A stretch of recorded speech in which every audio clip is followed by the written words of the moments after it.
Angkatan 4 Universitas Pendidikan Indonesia.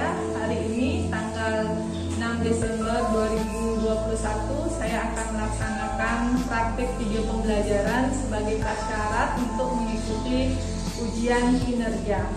Ini adalah surat bukti saya mengikuti ujian praktek UKIN yang dicetak dari tim PKB. Terima kasih.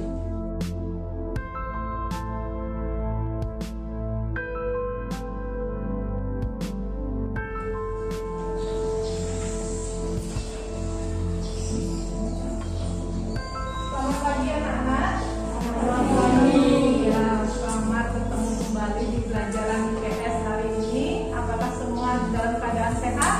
Sehat. Terima kasih ya, kalian sudah semangat untuk mengikuti pembelajaran minggu hari ini. Rasanya kurang semangat ya pagi-pagi, apalagi hujan. Mari kita semangatin dulu dengan tepuk semangat ya. Coba perhatikan dulu ibu. Tepuk semangat.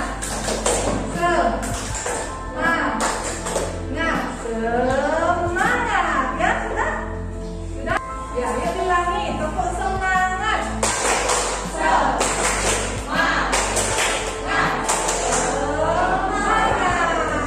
nggak apa-apa ya, semua sudah semangat ya. Hari ini kita akan belajar tentang materi baru, yaitu interaksi sosial disosiatif. Sebelum kita melanjutkan materi, ada yang tidak masuk hari ini? Ada yang tidak masuk? Semua hadir? Ya, semua hadir ya. Semua hadir untuk mengikuti pembelajarannya minggu hari ini. Semua hadir. Ya, coba dicek dulu sebelum kita melanjutkan pembelajaran. Coba kolong bangku dulu dicek kebersihannya. Kalau ada kertas-kertas silakan dibawa keluar dulu. Ada? Kalau ada silakan dibawa keluar.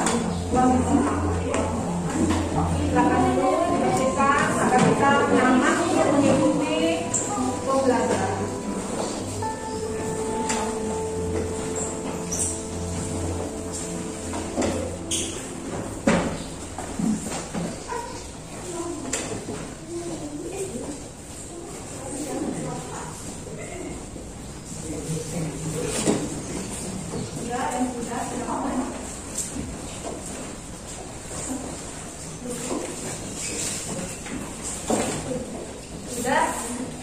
Ya, kalau sudah, kita sebelum pembelajaran, mari kita dulu berdoa menurut agama dan kepercayaan kita masing-masing supaya pembelajaran kita hari ini berjalan dengan lancar. Kalau dipimpin satu ketua kelasnya untuk berdoa bersama-sama. Silahkan berdiri ya. Berdiri aja. Berdiri. Sebelum memulai pembelajaran hari ini, mari kita berdoa menurut kepercayaan masing-masing. Berdoa dimulai. Berdoa selesai. Ya, silakan duduk ya. Ya, sudah. Sebelum dilanjutkan ke materi ini, mari kita dulu menyanyikan lagu nasional yaitu Garuda Pancasila.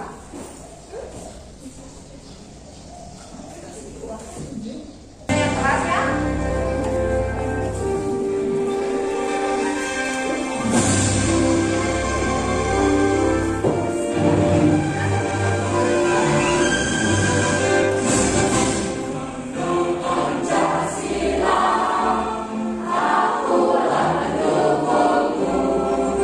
Patriot proklamasi.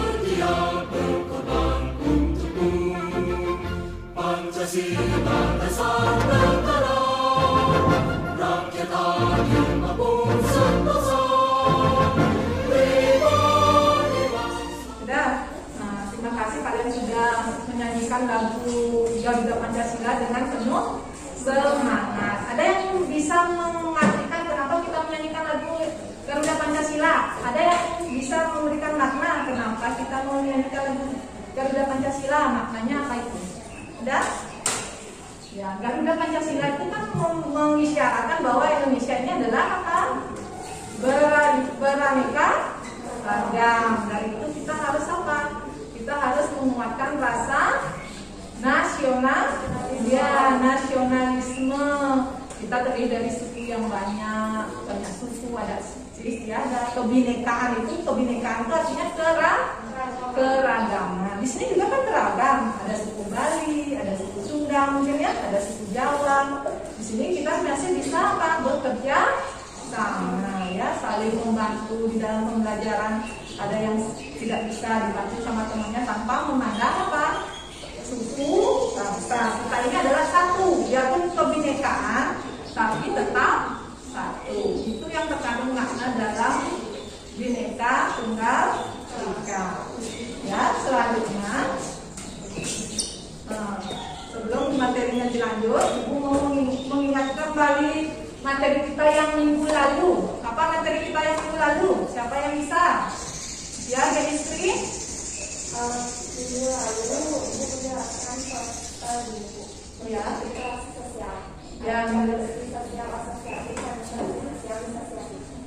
minggu lalu itu kita membahas tentang interaksi sosial asosiatif. Di mana interaksi sosial asosiatif itu kita ini kan kembali kita ke awal dulu. Kita ini adalah makhluk sosial. Setiap makhluk sosial itu kita perlu apa dengan orang lain? Berinteraksi.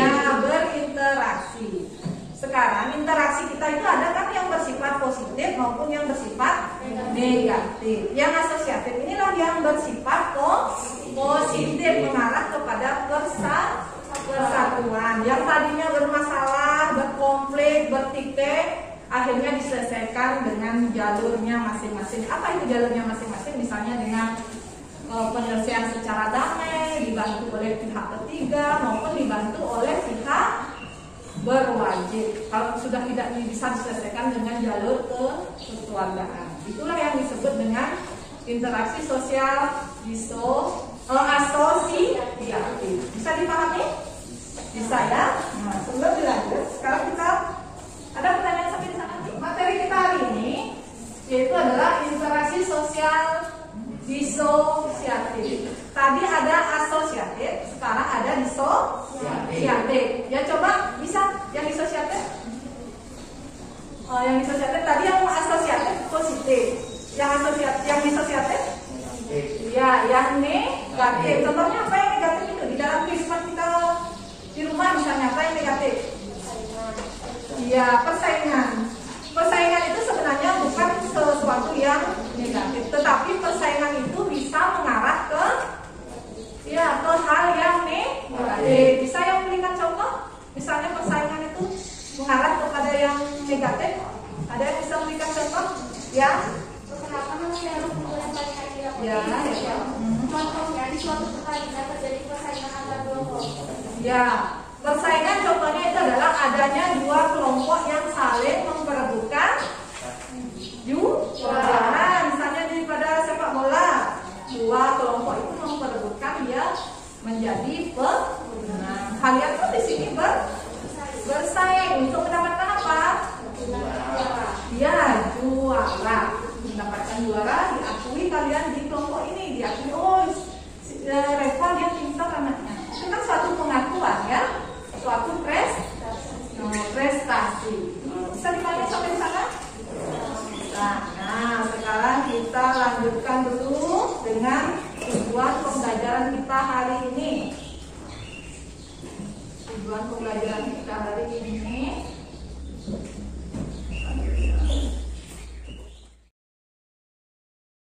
Pembelajaran kita hari ini.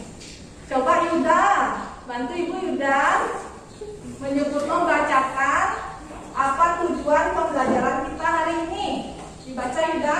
Mengenal analisis bentuk interaksi sosial disosiatif terhadap kehidupan ekonomi masyarakat. Ya. menemukan solusi pemecahan masalah melalui bentuk interaksi sosial disosiatif terhadap kehidupan ekonomi masyarakat. Menunjukkan hasil temuan pengaruh interaksi sosial disosiatif terhadap kehidupan ekonomi masyarakat. Terampil membuat laporan hasil diskusi dalam bentuk laporan tulisan dan tulisan. Ya, semua sudah baca di depan ya. Itu yang akan kita harus capai pada pembelajaran kita hari ini, ya. Nah, itu yang kita harus capai sebagai tujuan kita pada hari ini. Lanjut. Nah, ini adalah gambar apa ini? Ya, sepak bola. Di dalam sepak bola itu ada berapa tim? Dua tim. Ya, ada dua tim. Dua tim ini saling apa? Ya, bersaing. Ya, salah satu bentuk dalam pembelajaran disosiatif kita hari ini ada namanya persaingan. Ya, nanti selebih pemahaman kalian untuk materi ini, Ibu nanti berikan kalian contoh kasus ya. Kasus di dalam kehidupan kita sehari-hari yang kita alami dalam kehidupan kita sekarang ini ya. Semua orang mengalami, bukan hanya di lingkungan kita tapi seluruh dunia ya. Dan lalu lanjut.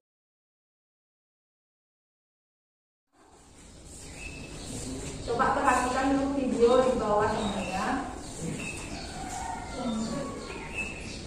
Kalau diperhatikan ya, ini ada video.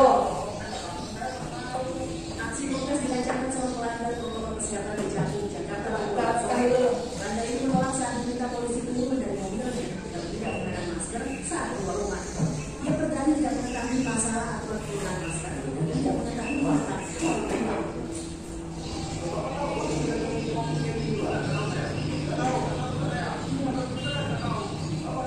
Bahkan ketika polisi memaksanya turun, ia malah menangkap petugas atau menembaknya.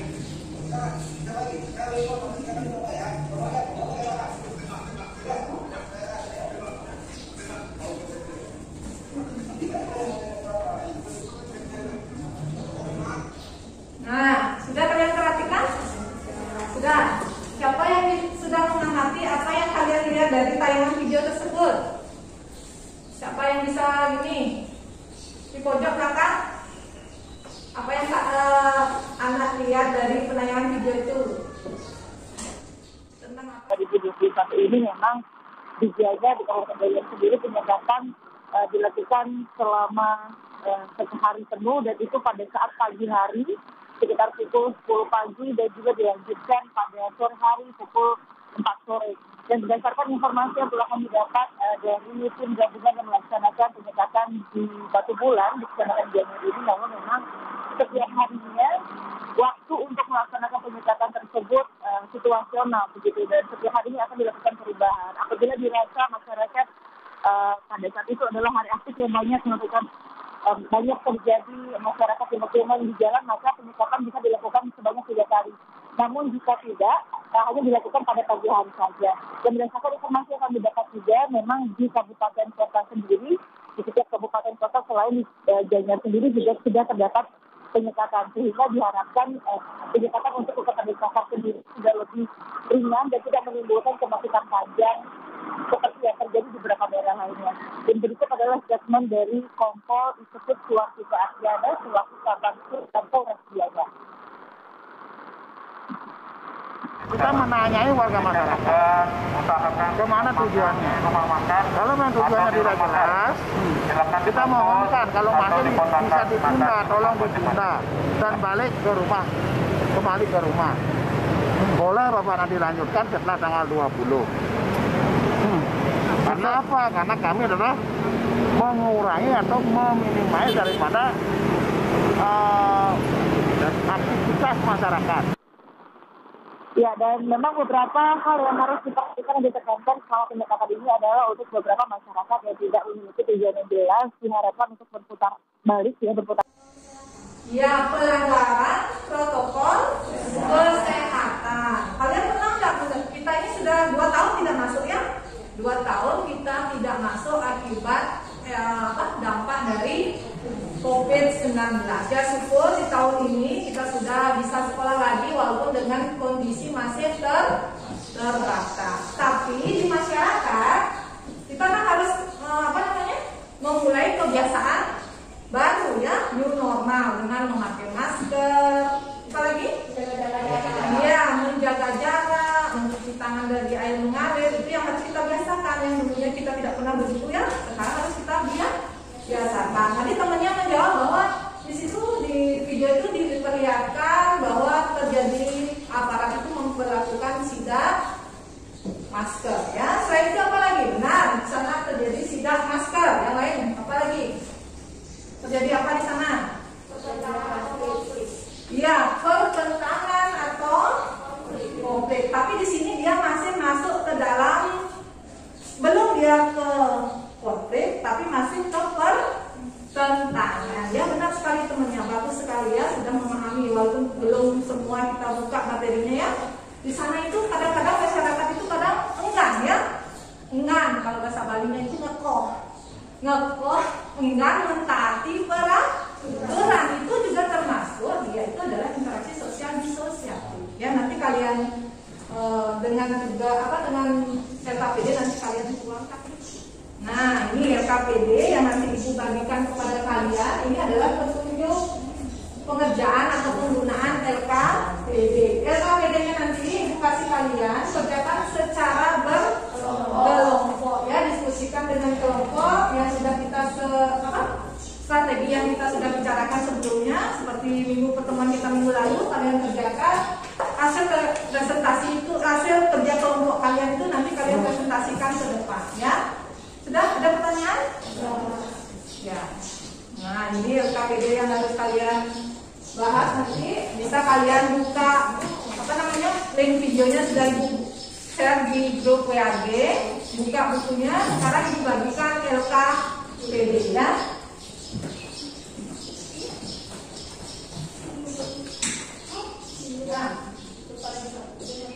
Sekarang kalian membentuk suatu kelompok ya, kelompoknya sesuai nomor bangku saja ya. Jadi membentuk 4 kelompok terdiri dari 4 atau 3 orang siswa. Kelompoknya sini aja, pakai ini deret bangku aja, pakai deret bangku aja ya. Ya silakan cari kelompoknya. Ya. Pegang dulu ya, pegang dulu.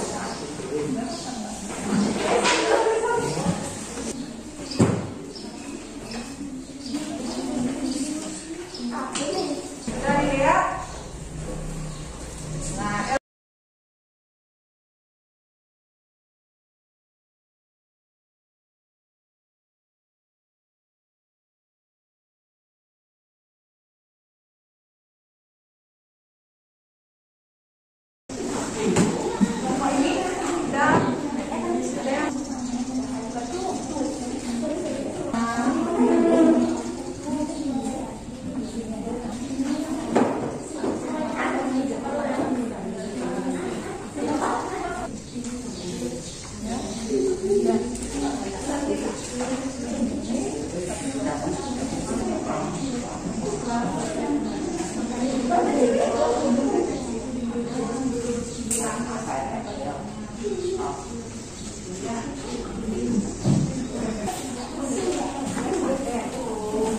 izin untuk mempresentasikan. Saya perwakilan dari kelompok 1 dan perkenalkan nama saya Madia dan nama Swasti dan teman saya Ana. Di sini kami izin untuk mempresentasikan hasil kerja kelompok saya. Nomor 1, analisislah mengapa sering terjadi pelanggaran pelaksanaan PPKM darurat. Karena kurangnya pengertian dari warga, banyaknya warga yang tidak percaya dengan COVID, dan banyak warga yang tidak peduli. PPKM darurat perlu juga ditutup untuk sementara waktu. Kelompok usaha mikro, kecil, dan menengah atau UMKM mengatakan mereka menolak dengan keputusan Presiden Joko Widodo yang menetapkan pemberlakuan pembatasan kegiatan masyarakat atau PPKM darurat. Sejumlah pengetatan aktivitas dilakukan dalam PPKM darurat tersebut, di antara seluruh pegawai kantor yang tidak masuk dalam kategori. Nomor 3, adakah pengaruh PPKM darurat ini terhadap kehidupan ekonomi masyarakat? Bagi UMKM tentunya sangat dirasakan oleh permintaan barang, sudah adanya pembatasan waktu penjualan. Itu nomor 4. Apa solusi supaya PPKM bisa berjalan sesuai dengan anjuran pemerintah dan juga tidak mengganggu aktivitas ekonomi masyarakat? Menurut saya, dengan diterapkannya kebijakan ini, para pedagang kesulitan untuk mencari makan. Salah satu dampaknya itu, maka dari itu perlu menegakkan bantuan langsung tunai untuk kalangan menengah ke bawah agar PPKM sedikit tercukupi dan dibangun rumah produksi untuk membuka lowongan pekerja bagi pengangguran. Nah, demikian hasil presentasi dari kelompok 2, 3, dan 4. Ada yang bertanya? Ada?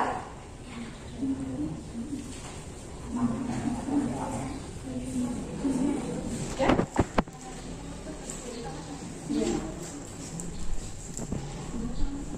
Ada yang menambahkan? Ada lagi yang mau menambahkan atau bertanya? Ada yang mau menambahkan? Kelompok 3. Kelompok 3 ada menambahkan? Tidak. Kelompok 4? Tidak ada? Ya. Mana yang sudah siap?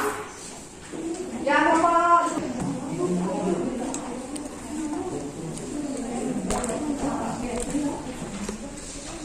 Rekolina Indira Putri dan teman saya Nilai Andita Utari. kami adalah perwakilan dari kelompok 2. Izin mempresentasikan hasil diskusi saya dengan kelompok saya. Yang pertama, analisislah mengapa sering terjadi pelanggaran pelaksanaan PPKM darurat. Ya, untuk nomor 1, masyarakat memilih tidak tahu kebijakan tersebut. Yang ketiga, karena faktor kebutuhan yang mengharuskan untuk keluar rumah. Yang keempat, karena masyarakat tidak menganggap penting PPKM tersebut. Yang kedua, menurut pendapat kalian, apakah sektor non esensial pada masa PPKM darurat perlu ditutup untuk sementara waktu?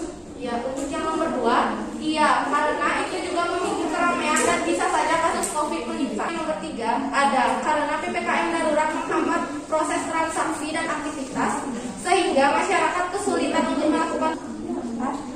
Apa solusi supaya PPKM bisa berjalan sesuai anjuran pemerintah dan juga tidak mengganggu aktivitas ekonomi masyarakat? Ya, untuk nomor 4, masyarakat tetap mematuhi peraturan PPKM dan tetap menjalani aktivitas pekerjaan atau sekolah secara daring dan diadakannya bantuan berupa dana bansos atau sembako untuk masyarakat. Sekian jawaban dari kelompok kami. Ada yang ingin menambahkan atau memberikan tanggapan? Kan dari kelompok 1 mau menanggapi atau bertanya? Bertanya. Ya, silakan bertanya. Perkenalkan, nama saya Adian dari kelompok 1, izin bertanya. Sanksi apa yang dikenakan untuk orang yang melanggar PPKM darurat? Ya, sanksi dinasehati Atau dikenai? ya. Menurut kelompok 2 dikenai sanksi atau didenda dengan apa namanya? Dengan sekian rupiah. Kan ada pernah kalian mendengar itu? Tidak pakai masker didenda 100 ribu. Itu tujuannya untuk apa? Untuk memberikan efek jerah kepada masyarakat yang tidak memakai masker. Ada yang lain lagi? Ada yang lain mau menambahkan atau bertanya? Kelompok 3 dan kelompok 4 maju ke depan dengan perwakilan dari kelompoknya. Yang lain perhatikan dengan serta. Silakan kelompok 3. Perkenalkan, nama saya Komang Kusna Dinata dan teman saya Dewi Rasitandini. Mengapa sering terjadi pelanggaran pelaksanaan PPKM darurat? Karena kecuekan masyarakat mempengaruhi ekonomi mereka. Menurut pendapat kalian, apakah sektor non esensial pada masa PPKM darurat perlu juga ditutup untuk sementara waktu? Perlu, karena agar semua masyarakat mendapatkan keadilan dan mentaati peraturan PPKM serta mencegah penyerangan COVID-19. Pengaruh PPKM darurat ini terhadap kehidupan ekonomi masyarakat? Karena ada PPKM membatasi aktivitas masyarakat dan usaha-usaha yang ada dibatasi jam operasionalnya serta dibatasi penggunaannya. Solusi supaya PPKM bisa berjalan sesuai anjuran pemerintah dan juga tidak mengganggu aktivitas ekonomi masyarakat. Berjualan melalui online agar kegiatan jual beli berjalan sesuai aturan PPKM dan sesuai prokes. Silakan kalau bertanya. Silakan kelompok lain ada yang menambahkan. Perkenalkan, saya Kak Guriswidi Malasari, perwakilan dari kelompok 1 yang bertanya. Mengapa persaingan dikatakan sebagai proses interaksi sosial disosiatif? Karena disosiatif mengarah kepada pertentangan. Satu bisa diterima gitu. Atau ada yang mau menambahkan? Ada? Mau menambahkan? Oh, ingin bertanya, ya. Kasih kesempatan lagi. Saya dari kelompok 2 ingin izin bertanya. Apa contoh sektor non esensial? Contoh faktor non esensial adalah seperti spa, salon, dan bengkel. Faktor non esensial itu salon, spa, bengkel, kursus itu misalnya, ya sekolah itu tidak bisa dibuka selama PPKM, selama pandemi, selama PPKM darurat. Walaupun bisa dibuka, tapi harus silakan ditutup untuk kelompok 3. Ya, terima kasih dari kelompok saya. Ya, silakan duduk, tepuk tangan untuk kelompok. Ya, kelompok yang terakhir sekarang kelompok. Dan saya PBB yang lebih pertama anak melaksanakan PPKM darurat. Masyarakat memiliki kebutuhan PPKM agar PPKM masyarakat tidak tahu kebijakan tersebut melalui kesadaran karena masyarakat tidak ada yang PPKM. Menurut pendapat kalian, apakah sektor non esensial pada masa PPKM darurat perlu juga ditutup untuk sementara waktu? Ya, karena mengucap pelanggaran bisa meningkatkan kasus COVID. Adakah pengaruh PPKM darurat ini terhadap kehidupan ekonomi masyarakat? Ada karena PPKM darurat menghambat proses transaksi dan aktivitas sehingga masyarakat kesulitan untuk melakukan pekerjaan dan berimbas pada faktor perekonomian masyarakat. Apa solusi supaya PPKM bisa berjalan sesuai anjuran pemerintah dan juga tidak mengganggu aktivitas ekonomi masyarakat?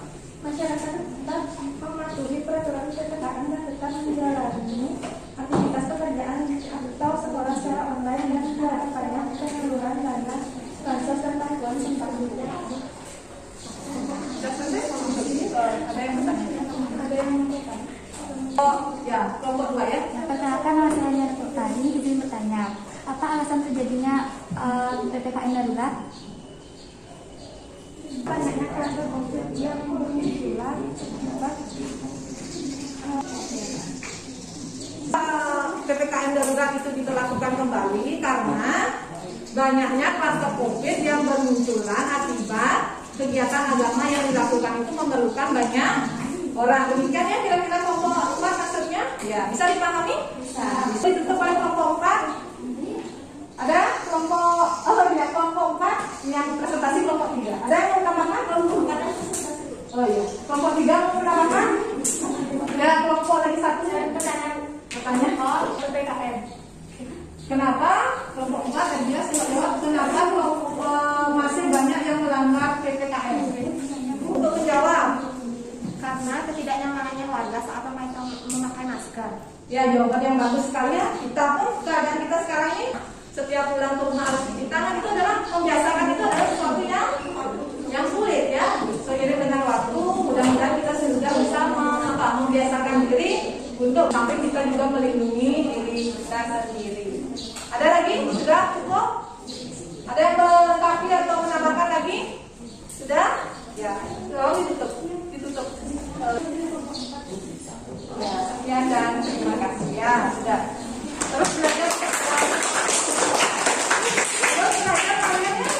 Apa faktor penyebabnya itu akan terus kalian itu ke depannya itu adalah tantangan pendidikan ya. Sudah? Ada yang bertanya lagi? Sudah? Kalau tidak kalian kembali dulu dan dengan dekat dan bisa dilanjutkan ya. Nah sekarang dari diskusi atau presentasi yang kalian lakukan tadi dari masing-masing kelompok, coba kalian pengetahuannya sampai di mana? Apa yang kalian sudah dapat pelajari, merefleksi diri, artinya dari presentasi yang tadi itu. Apakah semua sudah paham, ataukah masih ada ragu-ragu, ataukah masih ada yang enggaknya? Oh di sini kayaknya saya kurang mengerti. Siapa yang bisa mewakili satu? Siapa?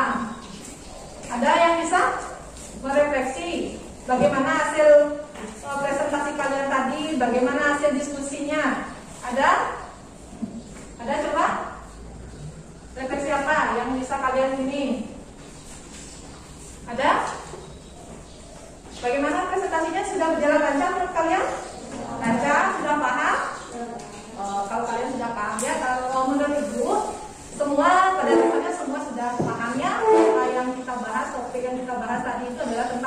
PPKM darurat.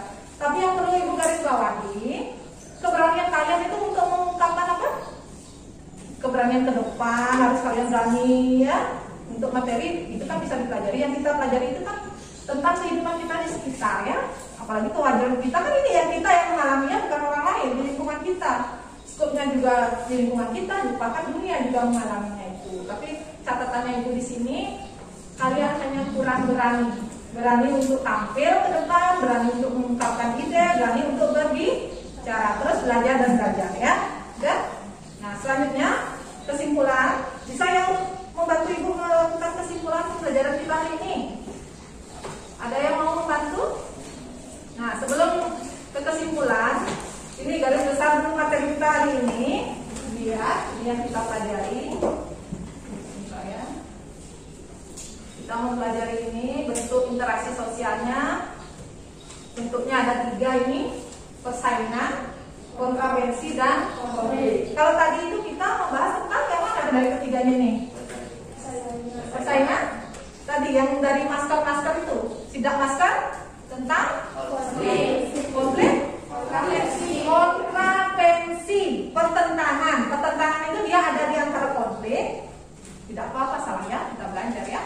Di antara konflik dan di antara persaingan. Ini ada di tengah-tengahnya. Misalnya kita disuruh wajib pakai masker, tapi di masyarakat ada enggan pakai masker, ada kadang-kadang menggerutu, males pakai masker, apa juga itu belum memahami. Tadi kan sudah bahas, belum, masyarakat ini belum memahami fungsi dari masker ini gitu ya. Nah itu antara kontravensi. Ini 3 jenis dari interaksi sosial disosiatif. Nah ini pengertiannya: persaingan, kontravensi, ini maksudnya. Ini apa itu persaingan? Itu adalah untuk mendapatkan tujuan tertentu, makanya 2 orang itu bersaing. Persaingan ini bisa juga mengarah nanti ke konflik kalau salah disalahgunakan gitu. Kalau kontravensi dia ada di tengah-tengah kalian, misalnya membunyikan teman, bisik, kalau sebaliknya itu bisik-bisik, itu termasuk kontravensi sebenarnya gitu. Itu kalau konflik sudah jauh itu bunyinya, sampai bisa paling parah itu sampai gencatan senjata, pakai perang gitu. Itu termasuk dalam konflik. Nah ini kontravensi. Ini persaingan jenis-jenisnya. Ada persaingan individu, itu berarti antara satu orang dengan satu orang. Ada persaingan kelompok, terus ada yang umum, ada persaingan ekonomi juga termasuk persaingan antara Indomaret dan Alfamart. Itu kan persaingan ekonomi. Jarak Alfamart dengan Indomaret itu tidak ada dalam satu jarak 1 kilo. Jaraknya mungkin jarak antara 50 meter mungkin ya. Itu adalah persaingan ekonomi. Mungkin juga ada persaingan sosial, budaya maupun ras.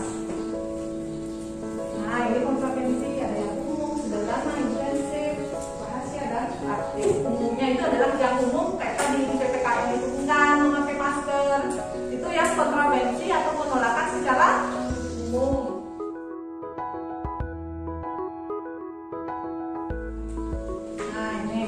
Nah ini kesimpulan pembelajaran kita hari ini, bahwa pelaksanaan PPKM itu di masyarakat belum ditaati semua. Padahal tujuannya itu untuk kepentingan kita bersama. Nah solusinya apa? Solusinya yang kita tahu, kita berpendidikan, kalian berpendidikan, kasih tahulah orang-orang yang kurang paham, mungkin di rumah nenek atau tetangga yang belum paham, dikasih tahu ya. Dikasih tahu, oh ini manfaat maskernya, tujuan memakai masker begini, biar paham. Tujuannya adalah melindungi diri kita sendiri. Ada yang mungkin menambahkan kesimpulannya? Ada? Tidak ada? Ya, untuk menguji pemahaman kalian, bisa dilanjutkan dulu? Ya, untuk hari ini untuk menguji pemahaman kalian, coba keluarkan dulu 1 kertas ya. 1 kertas. 1 kertas ya.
evaluasi enggak sampai aja ya. Kalau belum merasa paham bisa dipantau lagi, baca lagi di rumah ya.